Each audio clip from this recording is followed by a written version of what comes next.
ఇప్పుడు జాండీస్ వచ్చిందని first stage ఎలా గుర్తిస్తారు మీరు? ఎవరైనా వాళ్ళు సొంతంగా కళ్ళు పసుపు అవ్వటం గమనించిన, లేకపోతే యూరిన్ ఒంటేలు పసుపుగా రావటం గమనించిన, ఇంకో లక్షణం ఏంటంటే ఒకసారి కామాలు వచ్చినప్పుడు దురద వస్తాయి. నేను ఇప్పుడే చెప్పాను మీకు, రాళ్ల వల్ల స్టోన్స్, గాల్ బ్లాడర్ స్టోన్స్ వల్ల కామాలు వస్తాయని, లేకపోతే లివర్లో ఏమన్నా గడ్డలు వల్ల ఈ పసరు మనకి కాజ్యం నుంచి కిందకి పసరు నాళిలో పేగులోకి వెళ్తుంది. సో ఈ వెళ్ళే దారిలో ఈ ప్యాసేజ్లో కనుక ఏమైనా అడ్డం వచ్చినట్టయితే అది పసరు ఆగిపోయి అది బ్యాక్ ఫ్లో అయ్యి బ్లడ్లో జాండీస్ శాతం పెరుగుతుంది అనమాట. ఇటువంటి కామెర్లు కనుక ఉన్నట్టయితే దురద ఉంటుంది, ఇచ్చింగ్ సెన్సేషన్ అనమాట.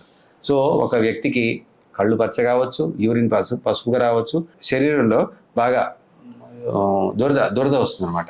ఇటువంటి లక్షణాలు ఉన్నట్టయితే వాళ్ళు మనం అంటే దాన్ని చూసి మనం చెప్పుకోవచ్చు అనమాట, వాడి కామెర్లు వచ్చినాయి అని తెలుసుకోవచ్చు.